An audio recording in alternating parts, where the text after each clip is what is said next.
Ketika puasa, saya mendapati diri saya jauh lebih baik. Saya nggak overthinking, kecemasan saya jauh lebih berkurang, bahkan juga lebih enak. Lambung juga lebih enak, asal lambung juga nggak naik-naik banget gitu. Saya rasanya bisa mengontrol segalanya. Saya lebih bisa memanage pikiran saya, perasaan saya, lambung saya, semuanya jauh lebih indah, semua jauh lebih menyenangkan ketika puasa. Bahkan saya sempat berpikiran, wah enak ya, coba kalau puasa terus ya. Nah, mungkin ada teman-teman yang merasakan seperti itu. Manfaat puasa itu sangat enak sekali. Tapi anehnya setelah selesai puasa, saya malah asam lambung saya jadi naik lagi. Cemas saya meningkat lagi. Saya jadi merasa kehilangan kemajuan yang saya dapatkan kemarin ketika puasa.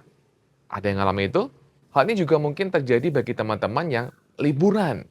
Ketika liburan, saya merasakan enak, have fun, saya merasakan lambung saya enak, lambung saya nyaman, kemudian pikiran juga lebih fresh gitu kan. Tapi ketika saya kembali ke rutinitas saya kembali, ke rumah kembali, ke kerja kembali, saya kembali stres. Saya kembali asam lambung saya semakin naik, saya kembali merasakan kecemasan lagi.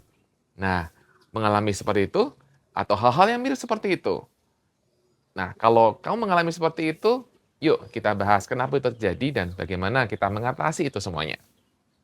Teman-teman semuanya, banyak yang mengalami hal ini ketika mereka puasa, mereka baikan, atau mereka liburan, mereka baikan, kembali dari liburan atau kemudian setelah selesai puasa, nggak nyaman lagi, nggak enak lagi. Masalah kembali terjadi, perut pegal lagi, tenggorokan terkecekik rasanya, tenggorokan rasanya ganjel, pusing, jantung berdebar. Wah, itu muncul lagi, panik muncul lagi, ya. Itu banyak terjadi.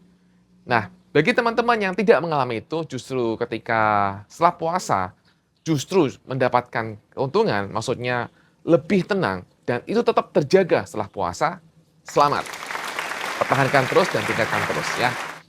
Bagi teman-teman yang mengalami puasa enak dan setelah puasa kembali merasakan down lagi atau kembali merasakan lambung bermasalah kembali, asam lambung naik lagi, sensasi muncul lagi, cemas muncul lagi, panik datang lagi, dan lain-lain, mungkin akan bertanya-tanya, kenapa ya ini terjadi?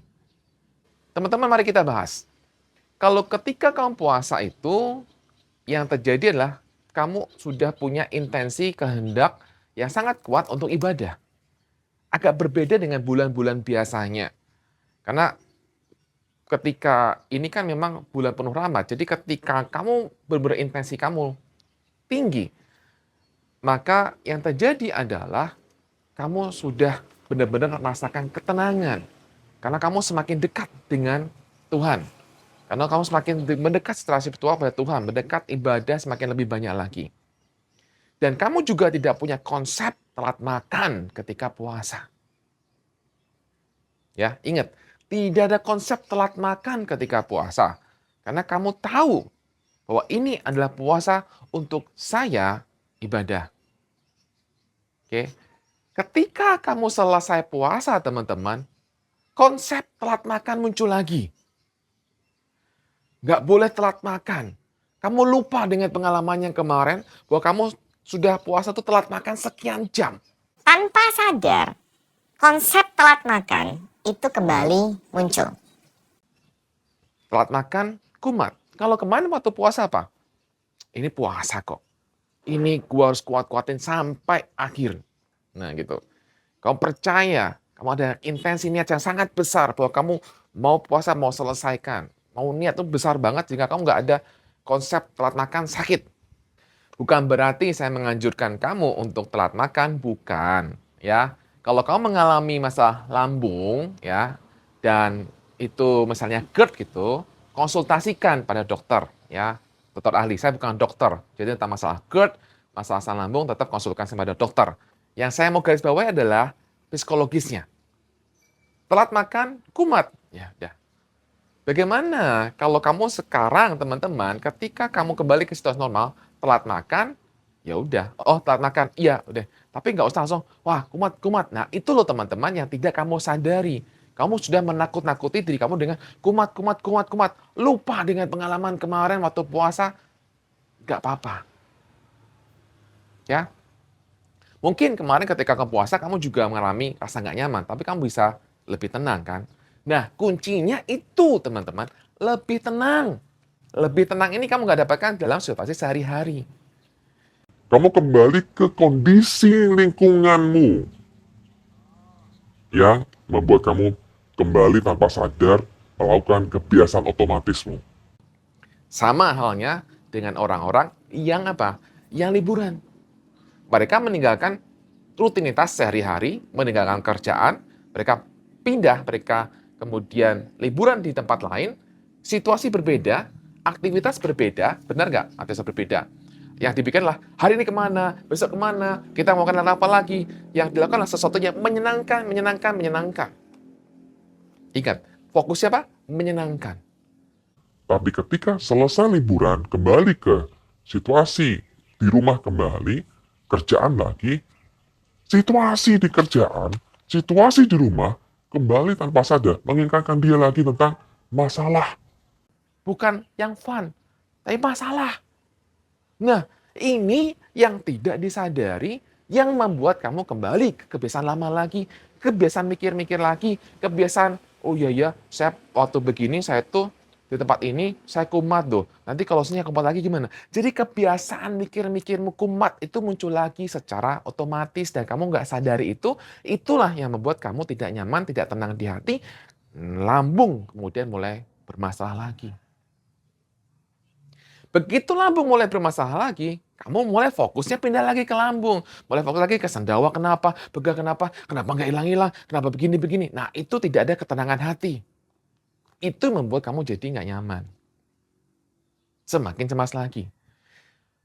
Apakah bisa ketika lagi lambung nggak nyaman, itu kita bisa tenang? Bisa, teman-teman. Kalau kamu latih, itu bisa. Banyak orang, mohon maaf di luar sana, orang cancer, orang yang sakitnya lebih parah daripada kamu. Mereka kondisi sakitnya seperti apa, teman-teman? Tapi yang membuat mereka bisa kuat itu apa? Keinginan untuk mereka hidup. Bahwa mereka yakin mereka bisa sembuh. Maka mereka meniadakan semua kondisi realita hari ini, semua sakit, penyakit, semua rasa sakit, mereka bisa atasi itu. Mereka jauh lebih besar dari kondisi tubuh mereka. Sehingga kemudian mereka bisa hidup, mereka bisa survive, mereka sembuh. Jadi bukan berarti bahwa kalau kondisi lambung saya masih sakit, saya tidak bisa berpikiran lebih besar dari tubuh saya. Tidak, teman-teman. Justru sebaliknya. Kamu harus bagaimana berpikir lebih besar, punya pikiran lebih besar dari tubuhmu. Itu yang akan buat kamu jauh lebih baik. Saya mengerti, tidak semua orang bisa lebih besar dari tubuhnya, dari apa yang dialaminya. Maka mereka kembali drop, mikir lagi, drop lagi, drop lagi, drop lagi. Ya, sehingga kamu perlu tonton YouTube saya. Dan kamu perlu buku saya. Punya buku ini, buku Bye Bye Cemas ataupun buku Goodbye Anxiety untuk membantu kamu bisa tidak masuk ke dalam lubang yang sama terus-menerus. Membantu kamu untuk bisa lebih besar dari tubuhmu. Begitu kamu bisa lebih besar dari tubuhmu, kamu akan jauh lebih baik lagi. Buku ini bisa membantu, kenapa? Karena di buku ini adalah panduan-panduan yang bisa kamu lakukan untuk kamu bisa lebih bebas dari masalah gangguan kecemasanmu, ketakutanmu juga. Di buku ini kita juga ada sharing ya teman-teman, kita bisa sharing melalui grup WhatsApp. Saya juga ada di grup WhatsApp itu, saya juga berikan reminder gitu ke grup gitu. Dan juga kita saling sharing di grup dan juga tentunya di buku ini ada audio relaksasi yang membantu kamu untuk bisa lebih rileks. Kemudian di buku ini itu ada audio mindfulness untuk membantu kamu juga bisa lebih tenang dan bisa lebih baik menghadapi kecemasan kamu. Tentu saja dengan kamu menggunakan dua buku ini semuanya itu akan jauh lebih baik karena buku ini saling melengkapi satu sama lain. Dengan kamu mendapatkan buku ini, kamu akan mendapatkan link khusus, link video YouTube khusus dari mereka yang sudah sembuh. Sharing dari mereka yang sudah pulih. Jadi kita biasanya mengadakan beberapa Zoom. Dari mereka yang sudah sembuh, dari mereka pulih. Tidak selalu setiap bulan, beberapa bulan gitu ya. Biasanya tergantung dari narasumber ya. Dan narasumber mau apa enggak. Nah, dari narasumber udah mau, kemudian kita buat video khusus, kita sharing untuk sesama yang sudah punya buku ini. Dan kemudian kita di situ kita rekam, dan rekamannya itu bisa kamu pelajari. Karena kita kan perlu belajar dari mereka yang sudah pulih, betul? Dengan kita belajar dari mereka yang sudah pulih, kita dapat mendapatkan pemahaman-pemahaman tertentu yang tentunya bermanfaat bagi kita semua untuk kita segera pulih dari gangguan kecemasan. Jadi kamu bisa kontak di WA ini, dan untuk testimoni-testimoninya kamu bisa cek di Instagram Bye Bye Cemasku. Hal yang lain, teman-teman, kenapa kamu itu kembali menjadi asam lambung naik lagi, kembali cemas muncul lagi setelah kemarin, setelah puasa tidak, atau setelah liburan tidak mengalami apapun atau dapat peningkatan? Karena apa? Karena pengaruh lingkunganmu. Ya, lingkungan itu juga berpengaruh pada emosimu. Lingkungan itu juga mempengaruhi dirimu sebenarnya. Jadi kamu terkondisikan dengan lingkungan. Ya, oke, ada penelitian dari Pavlov, teman-teman. Pavlov inilah suatu peneliti dan dia meneliti dengan menggunakan anjing. Jadi dia itu eksperimennya dengan anjing. Dia setiap kali mau ngasih makan sama anjing itu, dia selalu memberikan lonceng. Oke. Setiap kali mau ngasih makan sama anjing selalu dibunyikan lonceng. Dan itu dilakukan beberapa kali atau mungkin sering lah, saya nggak tahu, saya lupa entah berapa minggu atau entah berapa kali, saya nggak tahu detailnya, tapi poinnya adalah setiap kali dia mau ngasih makan selalu dibunyikan lonceng. Sehingga anjing terbiasa bahwa, oh kalau ada lonceng berarti makan nih. Lonceng, makan. Terasosiasi bahwa lonceng itu makan, gitu kan? Dan kemudian yang Pavlov lakukan adalah dia hanya membunyikan lonceng tapi tidak dikasih makan. Ya, jadi dia hanya membunyikan lonceng doang. Nah, ketika dibunyikan lonceng saja, kemudian anjing ini kemudian mengeluarkan air liur. Jadi anjing ini terkondisikan, karena udah terkondisikan tiap kali bahwa setiap kali ada lonceng makan gitu kan, pasti ada makanan. Jadi ketika lonceng berbunyi langsung keluar air liurnya. Jadi ini terkondisikan dengan lingkungan, gitu ya. Terkondisikan dengan lingkungan itu terjadi, teman-teman.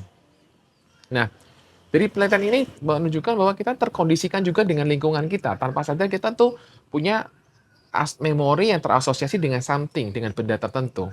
Jadi namanya dibilang dengan memori asosiatif.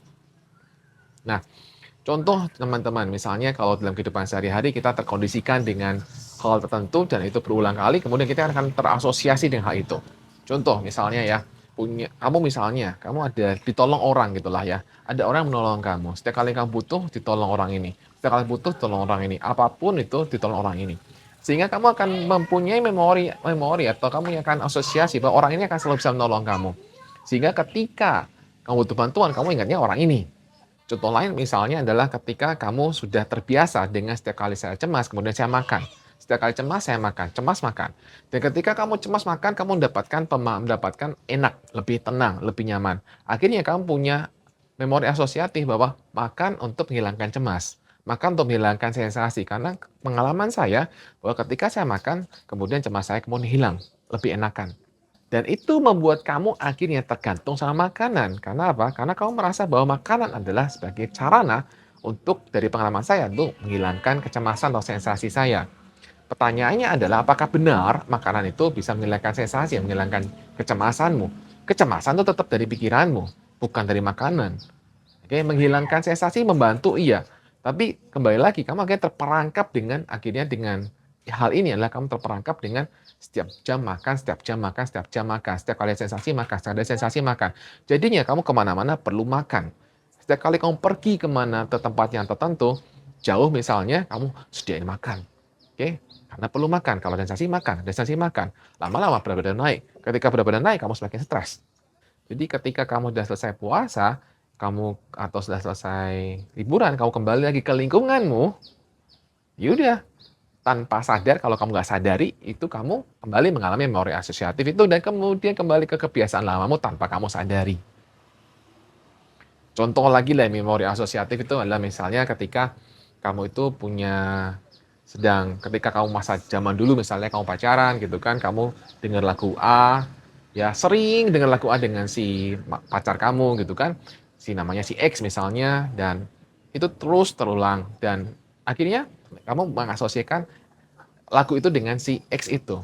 Kamu mungkin udah putus dengan dia mungkin, kemudian setelah itu udah puluhan tahun gitu, dan kamu ketika ingat lagu itu, oh kamu ingat dia. Itu kan sama, itu juga memori asosiatif. Kenapa? Terkondisikan dengan pola yang sebelum ini. Kamu udah terulang-ulang dengan hal itu. Nah, jadi kamu perlu apa? Perlu lebih besar dari lingkunganmu. mau lebih besar dari lingkungan. Kalau kamu nggak bisa lebih besar dari lingkunganmu, kamu akan terjebak dengan hal yang sama lagi. Solusi yang lain adalah belajar untuk merespon sewajarnya. Ya, merespon sewajarnya apa yang sedang muncul. Ya, itu juga membantu kamu untuk tidak lagi terjebak dengan memori asosiatif, tidak lagi kamu tergantung dengan lingkungan. Belajar bersikap sewajarnya adalah hal yang perlu dilatih. Bersikap tidak terlalu berlebihan menyikapi segala sesuatu itu suatu hal yang dilatih supaya kamu tidak masuk lagi dalam kebiasaan lamamu, kebiasaan mikir-mikir. Jadi bersikap sewajarnya itu perlu dilatih ya teman-teman, karena memang biasanya kita akan cenderung tidak sadar untuk bersikap tidak sewajarnya. Menyikapi segala sesuatu dengan berlebihan. Itu yang kamu berlatih bersikap sewajarnya, bersikap tidak berlebih-lebihan menyikapi apa yang terjadi, itu akan membantu kamu jauh lebih tenang. Dan tentunya saya ingatkan kembali, kamu perlu punya buku ini, buku Bebas Cemas dan buku Good Anxiety juga ya. Dan dengan kamu selalu mempraktekkan apa yang kita bahas di sini, apa yang di YouTube saya sebelumnya ini, juga ada banyak teknik-teknik yang sudah saya sering share, yang bisa kamu coba dan kamu lakukan. Dengan kamu mempraktekkan apa yang sering saya share, kamu juga akan jauh lebih baik lagi. Dan jika kamu masih mengalami kesulitan juga ya untuk mengatasi semua masalah-masalah kamu gitu kan, kamu merasa bahwa buku nggak membantu lah, saya nggak mau suka buku, ya oke. Kamu bisa lakukan terapi online atau terapi offline bersama dengan saya. Oke, kamu bisa kontak WA admin di sini untuk melakukan perjanjian terapi bersama dengan saya. Oke, semoga apa yang saya bahas di sini bisa bermanfaat bagi kamu semuanya. Demikian semuanya, salam bye-bye cemas.